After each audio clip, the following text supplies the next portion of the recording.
오늘 살아계신 하나님께서 우리에게 주시는 생명의 말씀은 마가복음 15장 1절에서 15절까지 저와 여러분이 돌아가면서 읽겠습니다. 새벽에 곧 대제사장들이 장로들과 율법학자들과 더불어 회의를 열었는데 그것은 전체 공회였다. 그들은 예수를 결박하고 끌고 가서 빌라도에게 넘겨주었다. 그래서 빌라도가 당신이 유대인의 왕이요. 그러자 예수께서 말하였다. 당신이 그렇게 말하였소. 대제사장들은 여러 가지로 예수를 고발하였다.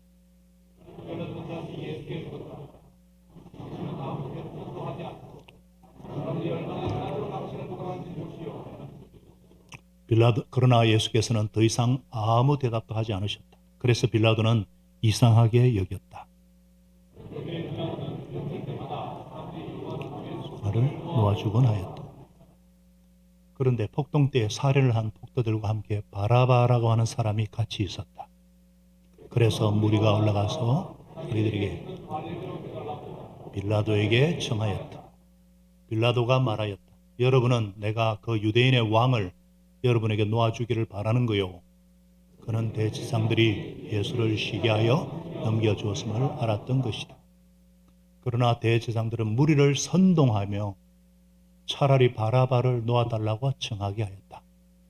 빌라도는 다시 그들에게 말하였다. 그러면 당신들은 유대인의 왕을 그들이 다시 소리를 질렀다. 십자가에 못 박으시오. 빌라도가 그들에게 말하였다. 정말 이 사람이 무슨 나쁜 일을 하였소? 그들은 더 크게 소리를 질렀다. 십자가에 못 박으시오. 같이 읽겠습니다. 그리하여 빌라도는 무리를 만족시켜 주려고 바라바는 놓아주고 예수는 채찍질한 다음에 십자가에 처형당하게 넘겨주었다. 아멘. 설명절을 보내고 벌써 새해 한 달이 지나갔고 새로운 달이 되었습니다. 새로운 각오와 다짐으로 시작하는 2월 첫 주에 너희가 서로 사랑하면 세상 모든 사람이 너희가 내 제자인 줄 알 것이다. 이 새 계명, 대계명과 오직 성령이 너희에게 내리시면 너희가 능력을 받고 딴 것까지 내 증인이 될 것이다. 예수님의 대위임령에 이 그 두 계명을 새롭게 붙잡습니다. 성경의 가장 중요한 두 말씀, 이 말씀을 붙잡고 성경대로 주님의 소원에 순종하고 애쓰는 우리 미래로 가족들을 사랑합니다. 축복합니다. 오늘 여러분 이 자리에 온 것은 여러분이 먼저 그런 선택을 했기 때문이에요. 오늘 내가 예배 드려야 되겠다. 그 선택의 결과입니다. 사실 우리가 살아간다는 것은 어떤 의미에서는 선택한다는 것을 의미하죠. 우리는 끊임없이 선택을 되풀이합니다. 이 선택 속에서 우리 인생이 만들어지고 있다. 이렇게 해도 과언이 아니죠. 오늘 비록 굳은 날씨지만 예배 드리러 오기로 선택하셨기 때문에 이 자리에 와 계신 줄로 믿습니다. 이 선택의 이면에는 오늘이 주일이니까 주님의 날이니까 예수님께서 부활하신 승리의 날이니까 하나님을 배웠고 내가 하나님께 예배 드려야 되겠다. 중요한 동기가 중요한 원인이 있었기 때문입니다. 선택의 결과도 중요하지만 그런 선택을 가져오게 한 원인이 중요해요. 사람은 아는 대로 행하게 되어 있습니다. 아는 대로 선택하고 아는 대로 행하는 것이 중요합니다. 반면에 알면서도 하지 않는 것은 뭐라고 할 수 있을까요? 아는데도 그대로 하지 않는다. 오늘 성경 말씀은 여기에 대해서 우리에게 분명한 교훈을 전해주십니다. 자, 오늘 우리가 읽은 본문은 예수님의 재판 상황이죠. 인류 역사상 가장 이해가 되지 않고 이상한 재판이 있다면 바로 예수님께 행한 재판이에요. 이 재판은 유대 공회의 유대 의회에 의한 종교 재판과 로마 총독에 의한 정치 재판이 혼재되어 있습니다. 예수님은 종교 재판도 아니고 정치 재판도 아닌 매우 특이하고 매우 불합리한 그런 재판을 받으셨어요. 우리 2주 전에 살펴본 대로 예수님은 대제사장 가야바의 집에서 불법 신문을 받으셨습니다. 그리고 6월절 하루 전에 오늘 총독이 사는 관저로 보내줬어요. 한 법정에서 계속 재판받는 것이 아니라 필요에 따라 재판장이 바뀌었습니다. 때는 이른 새벽이에요. 그러니까 밤새 불법 재판이 벌어졌음을 알 수가 있죠. 어떤 재판이길래 그토록 급하게 서둘렀을까? 예수님은 전시회나 있을 법한 재판을 받으신 겁니다. 강도나 살인이나 쿠데타 같은 중죄가 아닌데도 어떤 충분한 검증 절차 없이 졸속으로 진행되고 있어요. 이미 유대 지도자들은 무슨 일이 있어도 예수를 죽여야겠다고 사형 선고를 내린 상태입니다. 그러나 그들에게는 사형권이 없어요. 그래서 그 당시 사형권을 갖고 있는 로마 총독 빌라도에게 사형 선고를 내리도록 압력을 가하고 있는 것입니다. 그런데 빌라도에게 가서 이 사람이 하나님의 아들이라 그랬다. 그러면은 빌라도가 그건 너희들 종교 문제니까 너희들끼리 해라. 내가 관여할 바가 아니다. 사형 선고를 안 내릴 가능성이 있으니까 유대인의 왕이라고 그랬다. 제명을 바꿔버렸어요. 그래서 빌라도가 예수님께 당신이 유대인의 왕이요. 그러니까 예수님이 당신이 그렇게 말하였소. 옳다 이거죠. 맞다는 거죠. 여러분, 유대인의 왕이란 약속대로 유대인의 왕으로 오신 바로 그 메시아, 그 그리스도라는 칭호입니다. 예수님은 자신이 하나님의 아들 그리스도이심을 분명히 정언하셨어요. 그런데 이 의미를 제대로 알 리 없는 베드로는 빌라도죠. 빌라도는 예수님은 무고한 사람이고 대제사장들이 시기해서 넘겨줬음을 이미 알고 있었어요. 빌라도가 어떤 사람이냐? 역사책에 보면은 유대인들을 아주 경멸했던 사람입니다. 정치 수완이 아주 뛰어난 사람이에요. 그런 그가 무고한 예수를 그들이 하자는 대로 죽이겠습니까? 그래서 빌라도는 예수가 유대인의 왕이라고 하니까 그럼 많은 유대인들이 이 사람을 지지할 거다. 그래서 군중들에게 선택하라 그러면 예수를 풀어주자고 할 거다. 이렇게 계산하고는요. 명절 특사로 바라바냐? 예수냐? 고르겠어요. 그런데 대제사장들이 무리를 선동해서 이 무리들은 새벽에 이런 무리들이 올 수 있습니까? 이미 대제사장들이 사주를 받은 선동받은 이 무리들이 선동해가지고 바라바를 놓아달라고 막 빌라도가 기대했던 것과 정반대 빌라도가 계산을 잘못한 거죠. 그러니까 그러면 당신들의 왕이라는 이 예수는 어떻게 하면 되겠느냐? 자칭 왕이라 했으니까 황제에게 반역한 사람이다. 그래서 가장 극형인 십자가에 못 박아라. 십자가에 못 박으시오. 아우성을 친 거예요. 폭동이 일어날 것 같은 거예요. 그걸 두려워한 빌라도는 무리를 만족시켜주려고 바라바는 놓아주고 예수는 채찍질한 다음에 십자가에 처형당하게 넘겨주었더라. 자, 결국 사형 선고를 내린 빌라도. 이 빌라도는 예수님을 십자가에 못 박도록 내어준 장본인이 되고 말았습니다. 참 빌라도가 안 됐어요. 이 사람의 이름이 저주의 이름이 되어버렸잖아요. 여러분이 조금 전에도 본디오 빌라도에게 고난을 받으사 십자가에 못 박혀 죽으시고 여러분이 지금 그랬잖아요.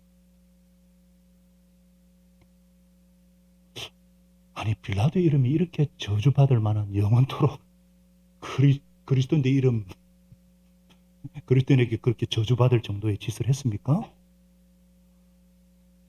빌라도는 예수님을 구해주려고 애를 썼잖아요. 죽음으로 몰고 간 건 사실 유대 지도자들이잖아요. 그럼에도 빌라도의 죄가 뭐냐? 제가 질문했잖아요. 뭐냐? 알면서도 행하지 않는 것이 죄입니다. 아는 대로 행하지 않은 것이 죄다. 성경 분명히 말씀하고 있어요. 다른 말을 하면은, 쉽게 말을 하면은, 자기 위치를 선한 일을 위해서 쓰지 않았다는 것입니다. 재판장으로서. 자기 보기에 분명히 예수는 죄가 없고, 모함 받은 것 같으면 무죄다. 그런 위치에 있었잖아요. 그러면은 무죄다. 해야 되잖아요. 하지 않았습니다. 그래서 저주받은 이름이 되었어요. 여러분, 빌라도가 이때 예수는 무죄다. 그랬으면 어떻게 되었을까요? 뭐 악착 같은 유대의 지도자들이 막 황제에게 보고해가지고 뭐 오직 해임은 됐겠죠. 그랬으면 얼마나 멋있습니까? 그러면은 이렇게 우리가 고백할 거 아니에요? 본디오 빌라도가 애써서 변호를 했으나, 변호를 했지만 예수님은 성경대로 고난당하시고 십자가에 못 박혀 죽으시고 이러지 않겠어요? 아니, 정의를 위해서 지조를 지킨 사람으로 되도록 기억될 뻔하지 않았겠어요? 이 기회를 놓친 겁니다. 자기 위치를 선한 일을 위해서 쓸 수 있는데 안 쓴 겁니다. 죄가 뭐냐? 자기 위치를 선한 일을 위해서 써야 되는데 안 쓴 것이 죄. 성경에는요, 아니 역사상 자기 위치를 선한 일을 위해 쓴 예가 얼마나 많아요. 한 분만 예를 들어볼까요? 구약 성경에 나오는 거 에스더. 유대인이었잖아요. 포로로 잡혀온. 그런데 페르시아 왕비까지 됐어요. 그런데 유대 종족을 멸절시키려는 업무가 진행되고 있었어요. 에스더 삼손인 모르드게가 이것을 알고 에스더에게 이 업무를 막을 수 있는 것은 임금님 왕밖에 없습니다. 그 임금에게 영향력을 미칠 수 있는 위치에 있는 것은 왕비밖에 없습니다. 여러분 사극을 많이 보셨지 아시겠지만 그 당시에는 업무와 독사를 많이 하고 그렇기 때문에 아무리 왕비라도 왕이 오라고 하지 않는데 함부로 나가면 왕비라도 죽습니다. 그러니까 에스더가 주저하고 있으니까 왕으로 시험받은 것이 이때를 위함이지 어찌 않느냐. 그래서 에스더가 자기 시녀들과 모두에게, 그러면 유대인들에게 3일간 물도 마시지 않고 비상금식을 선포하고 나를 위해 기도해달라 그러면서 여러분이 잘 아는 에스더 4장 16절대로 죽으면 죽으리라. 그렇게 나가지 않았어요? 그래서 하나님이 은혜를 주셨는지 왕이 에스더를 반가이 만겼고 결과 유대 종족을 멸종시키는 대신에 오히려 유대인들을 멸종시키려는 하만과 그 일당들을 완전히 멸망시켜버리잖아요. 그래서 이 날을 유대 사람들은 지금도 부림절이라고 해서 지키고 있죠. 1년에 한 번 부림절이 되면요, 노인부터 어린애까지 에스더의 이름을 부르고 에스더의 업적을 기립니다. 왜요? 하나님이 주신 기회, 하나님 주신 위치를 선하게 썼기 때문에 그렇습니다. 하나님 주신 위치를 선하게 사용했기 때문입니다. 제가 뭐냐? 나쁜 짓을 해도 문제지만 해야 할 것을 알면서도 하지 않는 것이 죄입니다. 내가 가진 것, 내가 가진 위치, 내가 가진 영향력, 내가 가진 권세, 내가 소유한 것들을 가지고 선한 일을 위해서 쓰지 않을 때에 빌라도처럼 됩니다. 하나님이 주신 것을 내가 선한 일을 위해 쓸 때 우리는 점점 에스더처럼 됩니다. 우리에게는요, 무엇을 얼마나 가졌느냐 중요하죠.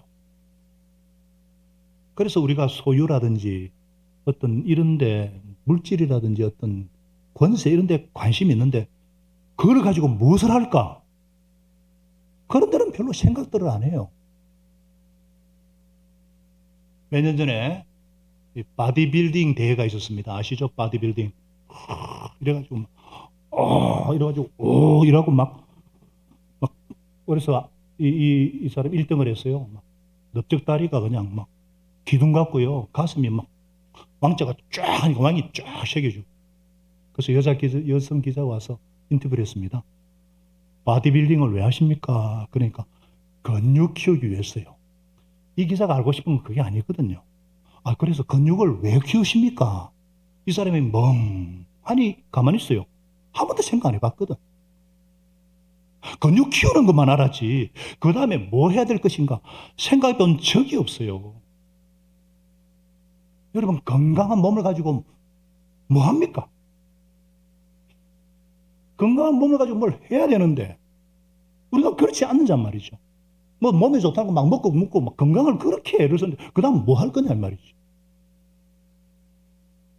소유에만 관심이 있지 그걸 가지고 무엇을 해야 되는 게 생각지 않고 있지 않느냐 그 말이에요. 내가 무엇을 얼마나 가졌느냐, 내가 어떤 위치에 있느냐 중요한 게 아니에요. 더 중요한 것은 내가 지금 소유한 것을 이걸 가지고 무엇을 위해 쓰느냐가 중요합니다. 열심히 돈 벌잖아요. 돈 벌어서 뭐 하냐 그러면은 뭐 일찍 은퇴해서 뭐 여행이나 간대요. 골프나 친대요. 그거 하려고 그 고생하십니까? 버는 계획은 있어도 돈 쓰는 계획이 없어요. 물질을 가지고 위대한 삶을 살 수가 있는데 정말 이웃을 위해서 선한 일을 위해서 사회적인 지위나 영향력이 있으면 한번 위대한 삶을 살아야 되잖아요. 오늘날 이 대한민국의 위기가 무엇입니까? 이 정치 지도자들이 그들을 보고 국민이 바라는 건 뭐예요? 희생하고 섬기는 어떤 지팡이가 되기를 바라고 원래가 공복이잖아요. 공무원이란 게.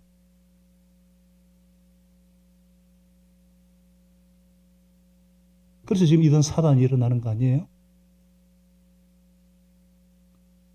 여러분 건강 갖고 뭐 해야 되겠습니까?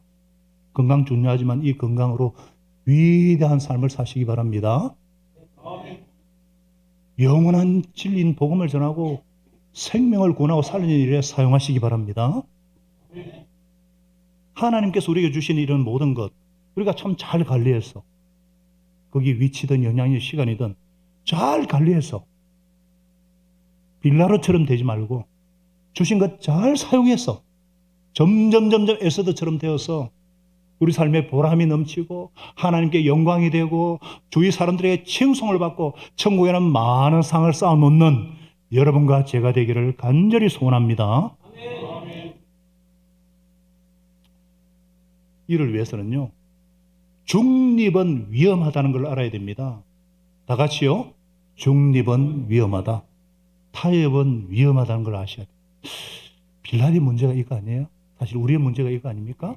빌라도는 재판관으로서 법과 양심을 따라 소신껏 판결해야 되지만 현실과 타협했습니다.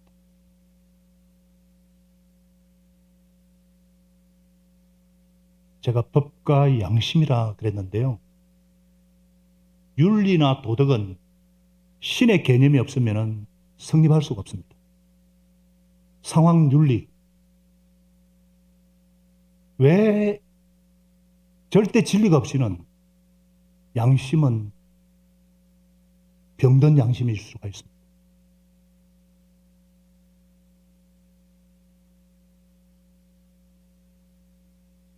빌라도가요, 타협의 명수로서 정치적으로 보면, 현실적으로 보면 굉장히 훌륭한 정치가 저는 보입니다.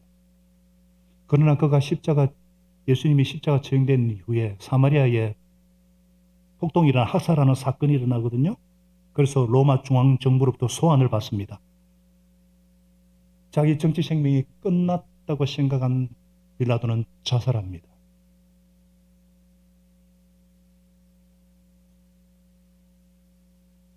이리저리 요동하다가 타협하다가 결국은 자살로 끝나버리는 참으로 비겁하고 불쌍한 인생이 되고 만 것이죠. 아니, 영원한 저주와 심판에 떨어지는 인생이 되고 말았습니다. 그래서 마가복음 8장 35절에 예수님 말씀하셨죠. 누구든지 지 목숨을 얻고자 하는 자는 잃을 것이고 나와 복음을 위해서 목숨을 잃는 사람은 구할 것이다. 빌라도의 삶은 이 진리를 역설적으로 증명해 주고 있어요.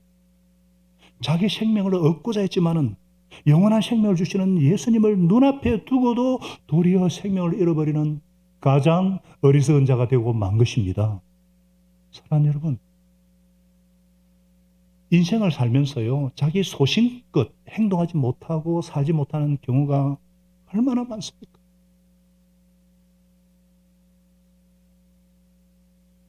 세상이 이렇게 말하니까 나도 이렇게 말하고, 세상이 이렇게 행동하니까 나도 이렇게 행동하고, 세상이 이것을 요구하니까 나도 맹목적으로 따라가고, 세상 풍조에 시류에 이리저리 흔들리는 삶.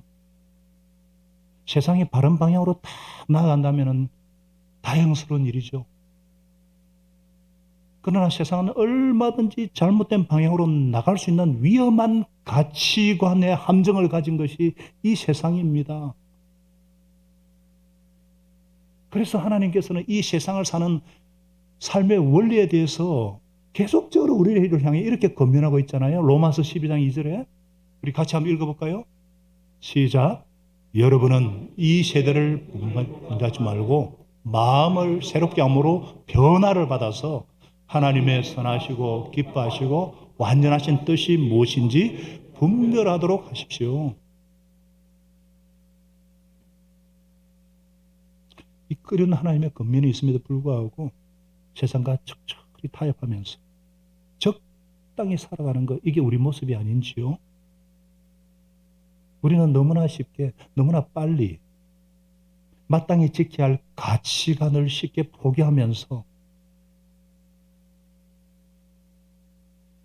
시류에 따라 살아가고 있는 건 아닌지. 그 이유가 뭘까요? 빌라도나 우리 문제의 뿌리가 뭘까요? 절대 진리가 없기 때문에. 이 세상만 바라보기 때문이 아닙니까? 자, 오늘 이 본문을 요한복음의 저자 사도 요한은 마가복음이 제일 먼저 쓰여진 거라 그랬죠? 그리고 20, 30년 뒤에 제일 먼저 쓰여진 요한복음에는요, 예수님과 빌라도가 주고받은 이야기를 좀 더 구체적으로 써놓았어요. 요한복음 18장 36절에 예수님께서 대답하셨습니다. 내 나라는 이 세상에 속한 것이 아니요 나의 나라가 이 세상에 속한 것이라면 나의 부하들이 싸워서 유대 사람의 손에 넘겨지지 않게 하였을 것이요. 그러나 사실은 내 나라는 이 세상에 속한 것이 아니요. 그러니까 빌라도가 물었습니다. 그러면 당신은 왕이요? 예수님은 당신이 말한 대로 내가 왕이요. 나는 진리를 정언하기 위해서 태어났고 진리를 정언하기 위해서 이 세상에 와서 진리에 속한 사람은 누구든지 내 목소리를 듣소. 아멘이시죠? 네. 오늘 이 말씀을 통해서 예수님의 말씀을 통해 우리는 두 종류의 나라가 있음을 알게 되죠. 세상 나라와 하나님의 나라. 지금 우리가 살고 있는 이 세상의 나라가 있고 이 세상에 속하지 않는 나라, 곧 예수님이 다스리는 나라가 있습니다. 성 어거스틴이라는 분은요, 신의 도성이라는 책에서 이 나라를 지상 나라와 천상의 나라, 어둠의 나라와 빛의 나라로 표현했습니다. 이 세상 나라는 공중의 권세 잡은 자 사탄이 통치하기 때문에 거짓과 부정부패와 배신과 술수와 폭력과 전쟁이 끊이지 않는다는 것입니다. 이 세계는 무성하고 무자비합니다. 이 세상의 특징은 자기 사랑입니다. 권력 중심입니다. 영원하지 않습니다. 반드시 부패하고 망합니다. 사람들은 이런 세상에서 정의 사회를 구현하려고 행복한 사회를 만들려고 아우성을 치고 몸부림을 칩니다. 그러나 그러면 그럴수록 상처와 절망과 부패와 멸망입니다. 영원한 심판입니다.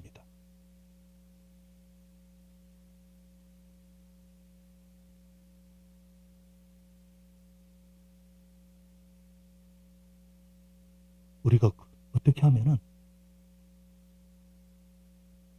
비겁하고 불쌍한 인생을 사는 것이 아니라 어떻게 하면 영원한 진리와 참된 생명과 가치를 가진 그런 삶을 살 수가 있는가? 영원한 왕이신 예수님을 바라보고 예수님의 통치를 받아야 합니다. 왕의 통치를 받읍시다. 한번 따라하겠습니다. 왕의 통치를 받읍시다. 영원한 왕입니다. 2절을 다시 베드로가 그랬잖아요. 당신이 유대인의 왕이요. 예수님은 당신이 그렇게 말하였어. 예수님은요, 죽음의 위협 앞에서도 빌라도에게 선한 증거를 하셨습니다. 예수님은 생명의 위기 가운데서도 분명히 자신이 왕이심을 드러내셨습니다. 내가 왕이다. 예수님은 왕이십니다. 예수님은 하늘 영광을 버리시고 이 땅에 진리를 심고 진리를 전파하고 진리의 왕국을 건설하기 위해 오셨습니다. 끊임없이 진리를 가르치심으로 사람들의 마음에 진리를 심으셨습니다. 그 진리는 십자가와 부활의 진리요, 희생과 순종과 섬김을 통한 영원한 진리요, 희생과 고난을 통해 영광에 이르는 만고불변의 진리입니다. 이 진리를 몸으로 실천하셨어요. 그래서 십자가에 죽으시고 못 박히시고 부활하시고 성전하셨습니다. 승리하셨습니다. 영원한 왕이 되셨습니다. 할렐루야.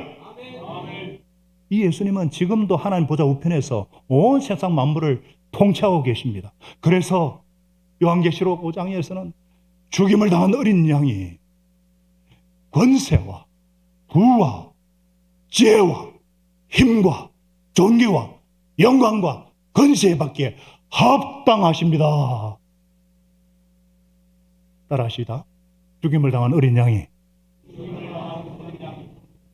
죽임을 당한 어린 양이란 말은 십자가에 죽으셔 부활하신 그 예수님이 권세와 힘과 부와 지혜와 존귀와 영광과 찬양을 받기에 합당하십니다.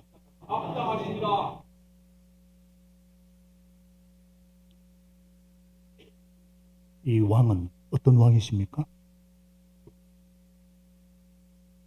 이미 승리하신 왕이십니다. 승리하신 예수님을 바라볼 때 우리도 승리합니다. 승리할 수밖에 없습니다. 우리의 왕은 전능하신 하나님이시고 영존하시는 아버지시고 평강의 왕이시기 때문에 그 백성을 사랑과 평화로 통치하십니다. 공의와 정의로 통치하십니다. 거짓이 없고 부정부패가 없습니다. 망하지 않고 영원합니다. 그 권세는 영원한 권세여서 옮겨지지도 않을 것이요 그 나라는 멸망하지도 않을 것입니다. 이 나라는요 해된도 없고 상함도 없습니다. 생로병사의 고통도 눈물도 없습니다. 생명과 평화, 은혜와 진리가 차고 넘칩니다. 이 나라는 무력으로 힘으로 건설한 나라가 아니라 십자가의 희생으로 부활을 통한 희생으로 건설하신 영원한 나라입니다. 그래서 우리가 이 변화 많고 정말 이 세상 가운데서도 우리가 하나님을 찬양할 수 있는 이유가 예수를 죽은 자한테서 부활시키심으로 우리에게 썩지 않고 더럽지 않고 산 소망을 주시고 이 소망은 이 유산은 저와 여러분을 위해서 하늘에 간직되어 있습니다. 우리는 이 나라의 시민으로 부름을 받았습니다. 우리는 이 땅에 발을 붙이고 있지만 이 세상에 속한 자들이 아니에요. 우리는 대한민국 시민이지만 진정한 시민권은 하나님 나라에 있습니다. 그러나 우리의 시민권은 하늘에 있습니다.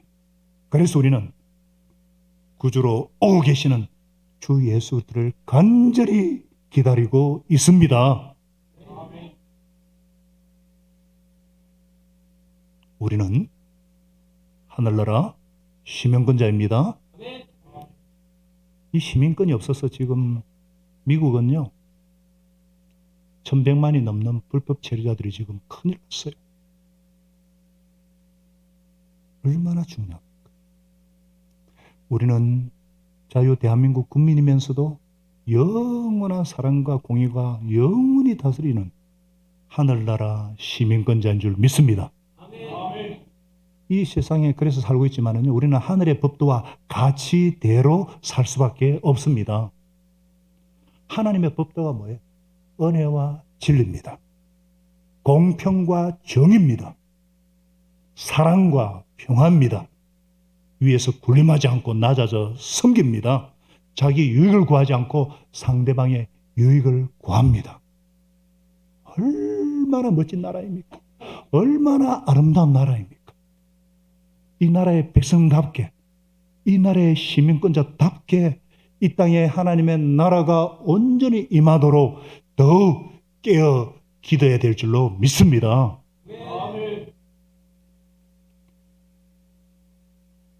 오늘 이 시간에요, 성령님께서 왕이신 예수 그리스도께서 저와 여러분을 당신의 나라로 초대하십니다. 당신은 이 초대에 응할 준비가 되어 있습니까? 왕 대신 주님의 통치를 받을 준비가 되어 있습니까? 이 시간 저와 여러분의 인생 앞에 본디오 빌라도 앞에 마주 서 계시던 그 예수님께서 저와 여러분의 인생 앞에 서 계신 줄을 알고 계십니까? 인간이 가장 만나기를 원하면서도 또 가장 만나기 두려운 분이 누구십니까? 하나님이십니다. 예수님이십니다. 여러분 정말 하나님을 만나고 싶으십니까? 예수님을 만나고 싶으세요? 하나님을 만나면 큰일 나는 분 안 계세요? 하나님을 만나면 변화되어야 될 내 모습, 내 인생 문제가 하도 많아서 하나님을 만나기가 두려운 분은 안 계십니까? 혹시나 나를 잃어버릴지도 못하는 막연한 두려움은 없습니까? 알기는 알겠는데 아는 대로 행하지 못하는 나의 연약함은 없습니까?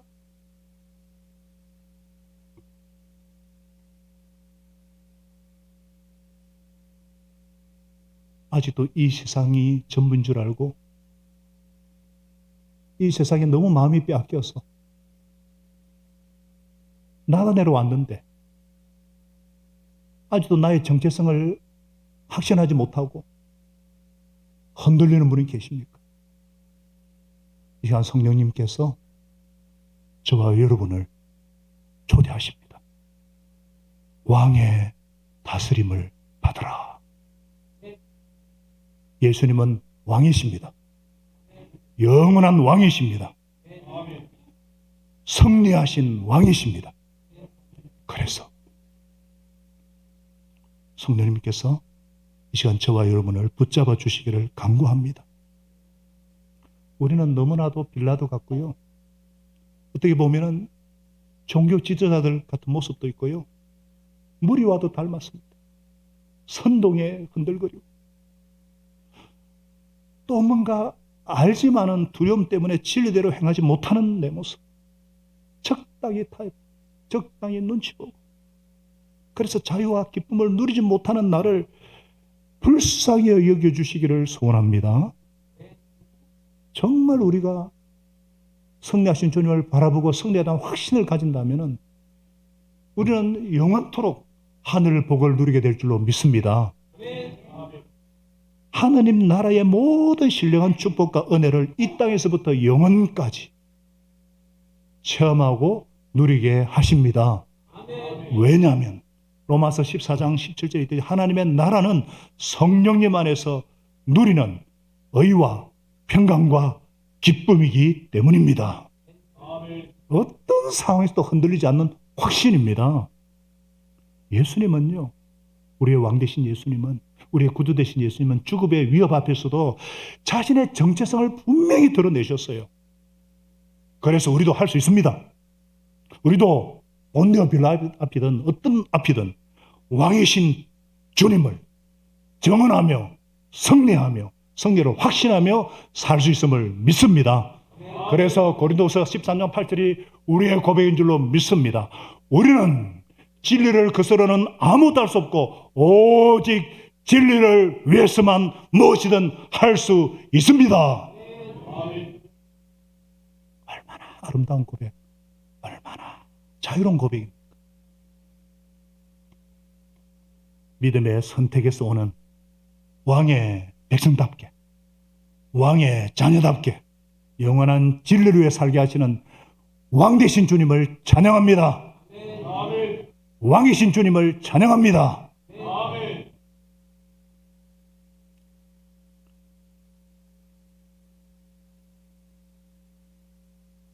이 영원한 왕을 뵙고 선한 정언하는 인물들이 성경에는 참으로 많습니다.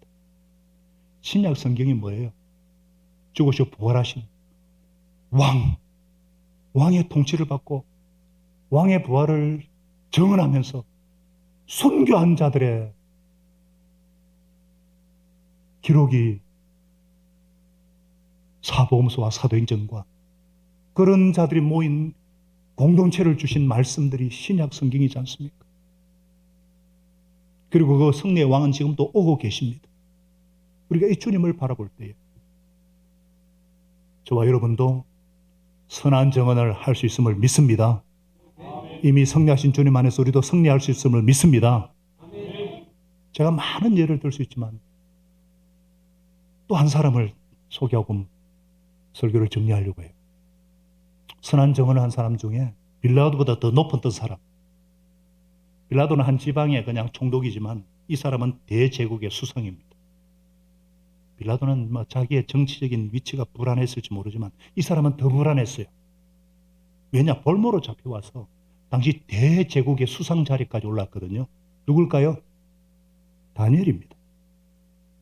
다니엘은 포로로 잡혀온 유대인으로서 그 당시 대제국인 페르시아의 수상, 그래서 수많은 적들에게 둘러싸여 있었어요.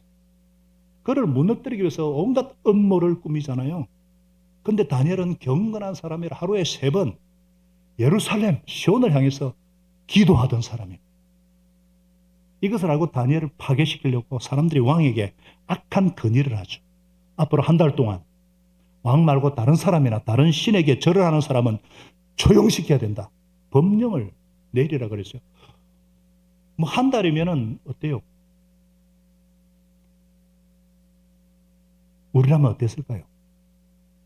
한 달이면 기도 안 하면 어때요? 또 난 모르게 숨어서 하면 어때요? 그러나 다니엘은 자기가 하던 대로 동편을 향해서 예루살렘 성전을 향해서 하나님을 향해서 3번씩 기도하고 그러다가 현장에서 정적들에게 체포당합니다. 감옥에 갇혔어요. 황제가 다니엘을 굉장히 총애했거든요. 다니엘이 이 법에 걸렸다는 거 깜짝 놀랐지만 자기가 내린 명령이기 때문에 취소할 수가 없어요. 사자굴에 던져졌어요.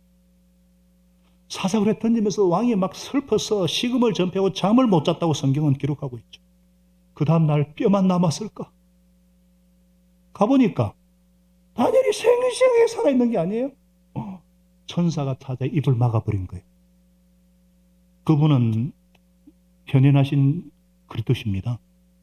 황제는 도리어 다니엘을 모함한 사람들을 사자굴에 집어 던져라. 들어가기도 전에 갈기갈기 찢어 죽여버립니다. 임금이 칙령을 내렸죠. 다니엘서 6장 26절에 내가 이 병력을 공포하노라. 내 나라에서 나의 통치를 받는 모든 백성들은 반드시 다니엘을 섬기는 하나님을 공경하고 두려워해야 된다. 다니엘이 생명의 위협 가운데서도 하나님을 선택했습니다.